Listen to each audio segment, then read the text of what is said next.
Solid जो होता है वो टू टाइप का होता है, amorphous solid and crystalline solid. ठीक है। अब क्रिस्टलाइन सॉलिड जो होता है वो कॉन्स्टेंट पार्टिकल से मिलकर बना होता है। अब ये कॉन्स्टेंट पार्टिकल कुछ भी हो सकते हैं, जैसे एटम्स, मॉलिक्यूल्स और आयंस। ठीक है। अब ये जो कॉन्स्टेंट पार्टिकल होते हैं वो क्रिस्टलाइन सॉलिड में 3 एक्सिस के अलोंग रेगुलर ऑर्डर में अरेंज होते हैं, मतलब अरेंज होते हैं along 3 axis in regular order. ठीक है। और इस जो कॉन्स्टेंट पार्टिकल होते हैं उनको हम डार्ट के द्वारा रिप्रेजेंट करते हैं। इनका हम शेप मानते हैं स्फेरिकल। ठीक है। ये किस शेप के होते हैं? स्फेरिकल शेप के। और इनको हम डार्ट के द्वारा रिप्रेजेंट करते हैं। इस डॉट को, मतलब जो कॉन्स्टेंट पार्टिकल होते हैं जिनको डॉट के द्वारा रिप्रेजेंट करते हैं, इसको हम लैटिस साइट या लैटिस पॉइंट बोलते हैं। Lattice point. ठीक है। अब ये जो कॉन्स्टेंट पार्टिकल 3 एक्सिस के अलॉन्ग रेगुलर ऑर्डर में अरेंज होते हैं, तो इनके अरेंजमेंट को ही क्या कहते हैं? स्पेस लैटिस और क्रिस्टल लैटिस और ओनली लैटिस। ठीक है। इसी को हम स्पेस लैटिस और क्रिस्टल लैटिस कहते हैं। जो कॉन्स्टेंट पार्टिकल का 3 डायमेंशनल रेगुलर ऑर्डर में अरेंजमेंट होता है उसी को हम क्रिस्टल लैटिस और स्पेस लैटिस बोलते हैं। ठीक है। जैसे मान लो कि ये आपका कॉन्स्टेंट पार्टिकल है, इसको हम ऐसे 3 डायमेंशनल एक्सिस में क्या कर रहे हैं? अरेंज कर रहे हैं। तो ये अरेंजमेंट हो गया।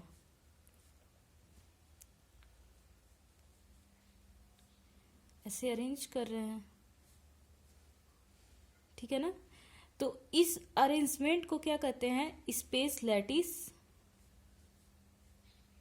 लैटिस और क्रिस्टल लैटिस। ठीक है। इसी अरेंजमेंट को हम क्या कहते हैं? स्पेस लैटिस और क्रिस्टल लैटिस।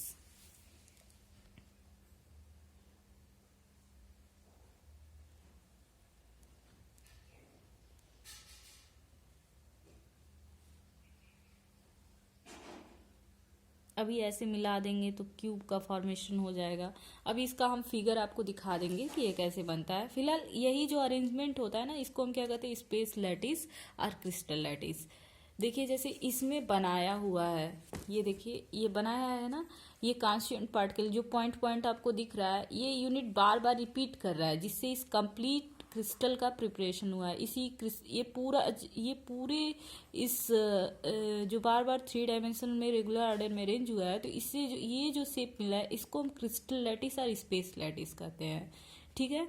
अब इसी में हम आपको यूनिट सेल भी बता दे रहे हैं इसी फिगर में। अब देखिए वो स्मॉलेस्ट बट कंप्लीट यूनिट। ठीक है। वो स्मॉलेस्ट मतलब सबसे छोटा और कंप्लीट यूनिट जो बार बार इस स्पेस लैटिस में रिपीट करता है, तो इस पूरे क्रिस्टल लैटिस का फॉर्मेशन होता है, उसी को हम यूनिट सेल कहते हैं। जैसे आप अगर इस शेप को ध्यान से देखेंगे तो देखिए एक ग्रीन कलर का क्यूब अलग किया है, ऐसे ही कई क्यूब इसमें बनेंगे। ये जो क्यूब है वो जब बार बार रिपीट करते हैं तो इस पूरे क्रिस्टल लैटिस का फॉर्मेशन होता है। अभी इसी क्यूब को हम क्या कहते हैं? यूनिट सेल कहते हैं। ठीक है। वो स्मॉलेस्ट बट कंप्लीट यूनिट जो स्पेस लैटिस में बार बार जब रिपीट करता है तो पूरे स्पेस लैटिस का फॉर्मेशन होता है। इसी स्मॉलेस्ट यूनिट को हम क्या कहते हैं? यूनिट सेल कहते हैं। ओके। तो देखिए जैसे मैंने बताया कि ये पूरा जो शेप है, जो पार्टिकल 3 डायमेंशनल स्पेस में रेगुलर ऑर्डर में अरेंज हुए हैं, तो इस क्रिस्टल लैटिस का फॉर्मेशन हुआ है। अब इस क्रिस्टल लैटिस में वो यूनिट जो बार बार रिपीट कर रहा है, जिससे इस क्रिस्टल लैटिस का फॉर्मेशन हो रहा है, उसी स्मॉलेस्ट यूनिट को यूनिट सेल कहते हैं। ठीक है।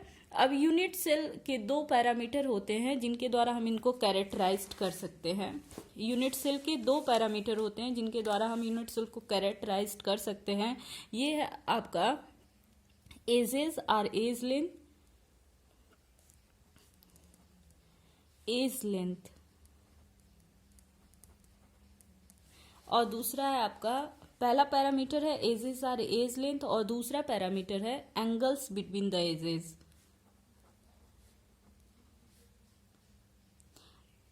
अभी इसको बाद में बहुत अच्छे से फिर से बताया जाएगा। दो पैरामीटर के द्वारा हम यूनिट सेल को हम क्या कर सकते हैं, कैरेक्टराइज कर सकते हैं। ये पैरामीटर है एजेस और दूसरा एंगल बिटवीन द एजेस। एक बार आप फिर से देख लीजिए स्पेस लैटिस और यूनिट सेल को। ये जो पूरा क्रिस्टल है इसको हम स्पेस लैटिस कहते हैं, और ये जो ग्रीन कलर का एक पार्ट इसमें अलग किया है तो ये क्या हो गया आपका यूनिट सेल। ऐसे अभी देखिए यहाँ पे भी क्यूब बन रहा है, ये जो है ना यहाँ पे भी आप ध्यान से देखिए इस फिगर को, तो यहाँ पे भी आपका एक क्यूब बन रहा है। ऐसे देखिए यहाँ पे भी एक क्यूब है, यहाँ पे भी क्यूब है, यहाँ पे भी क्यूब है। मतलब इस पूरे क्रिस्टल में जो ये क्यूब है ना, जब ये बार बार रिपीट करेगा तो इस पूरे क्रिस्टल का फॉर्मेशन होगा। इसी को क्रिस्टल लैटिस और स्पेस लैटिस कहते हैं। और ये जो क्यूब है, एक क्यूब है, इसको हम यूनिट सेल कहते हैं। यही से बार बार रिपीट कर रहा है तो जिससे इस क्रिस्टल का फॉर्मेशन हो रहा है, तो ये यूनिट सेल हो गया। और ये कंप्लीट जो शेप है उसको हम क्या कहते हैं, क्रिस्टल लैटिस। अब एजेस आर एज लेंथ क्या होता है। एजेस को हम जानते हैं क्यूब ऐसे बनता है ना, तो एजेस मतलब क्या होता है, साइड। ठीक है, तो ये क्यूब में जो साइड होते हैं ए बी सी, इसी को हम क्या कहते हैं, यूनिट सेल का एज कहते हैं। ठीक है, क्योंकि जो यूनिट सेल होता है उसका भी कैसा शेप होता है, 3 डायमेंशनल शेप होता है।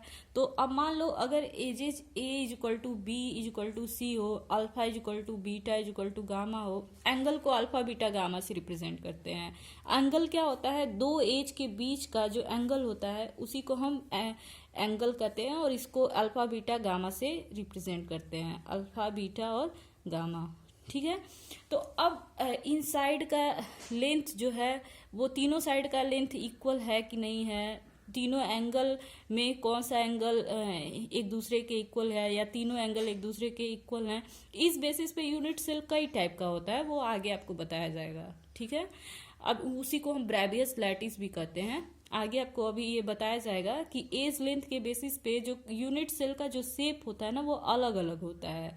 और एज लेंथ या एज मतलब एंगल के मतलब इन दोनों एजेस के बीच में एंगल क्या है, सेम है या डिफरेंट है या तीनों सेम है, इस बेसिस पे कई टाइप के यूनिट सेल होते हैं जो आपको आगे अभी कुछ देर बाद बताया जाएगा। ठीक है, अब मैं आगे आपको बताने जा रही हूँ types of unit cell. Types of unit cell. Unit cell जो होता है वो 2 टाइप का होता है, primitive unit cell and non primitive unit cell. ठीक है, अब दूसरा पेज ले लेते हैं।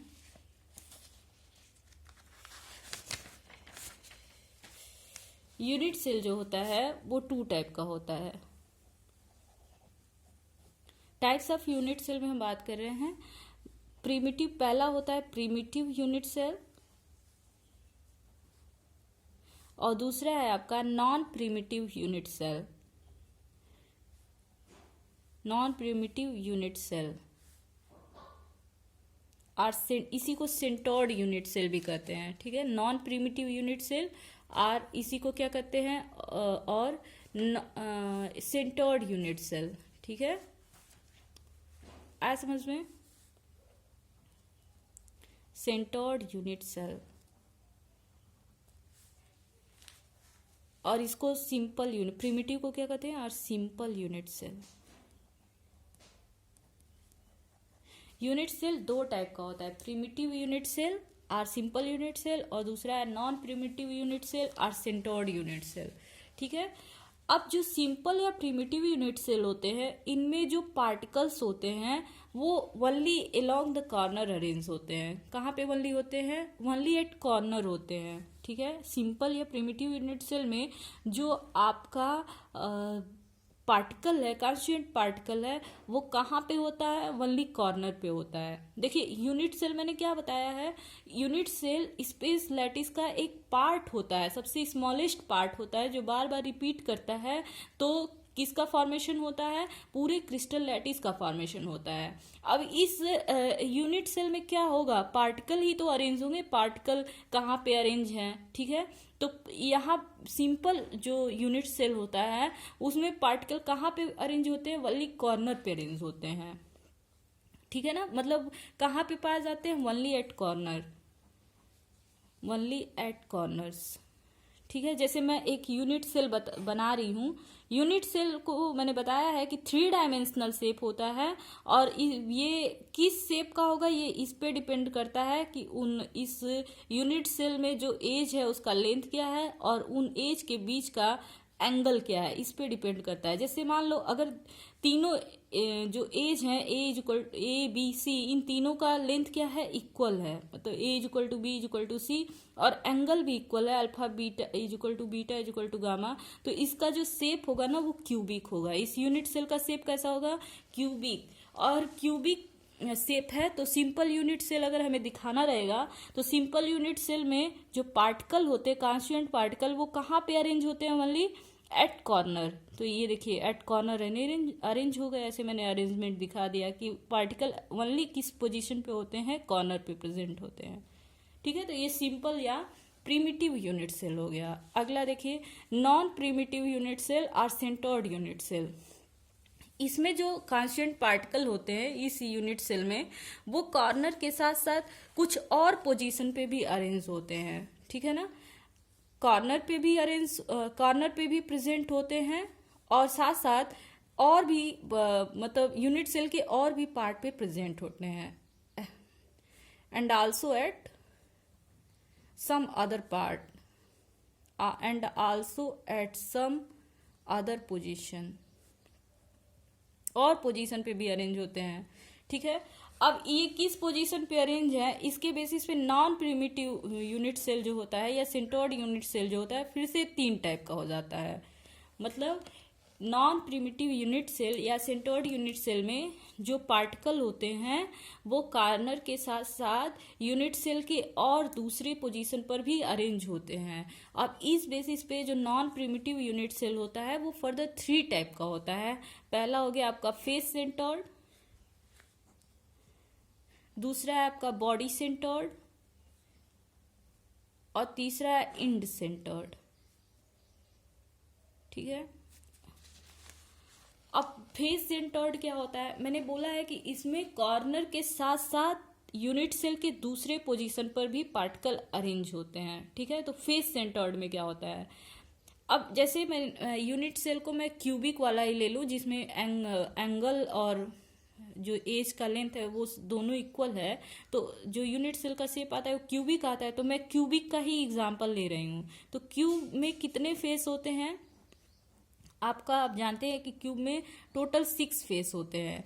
तो यहाँ फेस सेंटर्ड का मतलब ये है कि कॉर्नर पे तो रहेगा ही, और कॉर्नर के साथ साथ ये जो यूनिट सेल है इसके प्रत्येक फेस पे भी एक एक अगर पार्टिकल प्रेजेंट है तो ऐसे यूनिट सेल को हम क्या कहते हैं, ऐसे यूनिट सेल को हम फेस सेंटर्ड यूनिट सेल कहते हैं, ठीक है। देखिए कॉर्नर के साथ साथ फेस पे भी प्रेजेंट है तो ऐसे यूनिट सेल को हम क्या कहते हैं, फेस सेंटर्ड यूनिट सेल कहते हैं, ठीक है। बॉडी सेंटर्ड क्या होता है, बॉडी सेंटर्ड में कॉर्नर के साथ साथ बॉडी के अंदर भी एक पार्टिकल प्रेजेंट होगा, ठीक है। कॉर्नर पे तो प्रेजेंट रहेगा ही रहेगा, साथ में बॉडी के अंदर भी एक पार्टिकल अगर प्रेजेंट है तो इससे जो शेप बनता है, मतलब इससे जो ये जो यूनिट सेल होता है इसको हम क्या कहते हैं, body centred unit cell. End centred क्या होता है कि कॉर्नर के साथ साथ किसी 2 फेस पे प्रेजेंट हो, इंड वाले फेस पे। जैसे मान लो ये बुक है ना, तो बुक ये तो क्यूबाइड शेप का है, तो यहाँ पे एक ऊपर प्रेजेंट हो और एक पीछे प्रेजेंट हो, ठीक है। यहाँ पे एक ऊपर और एक नीचे, तो इससे ऐसे जो यूनिट सेल होते हैं उनको हम क्या कहते हैं, इंड सेंटर्ड यूनिट सेल, ठीक है। कॉर्नर के साथ साथ दोनों एंड पे प्रेजेंट होगा, मतलब ऊपर या नीचे या अगल बगल, ठीक है। तो 2 इंड पोजीशन पे पार्टिकल प्रेजेंट होगा, तो ऐसे यूनिट सेल को हम क्या कहते हैं, end centred unit cell, okay. अब आज के लिए इतना ही। नेक्स्ट वीडियो में हम अगला टॉपिक डिस्कस करेंगे। Thank you.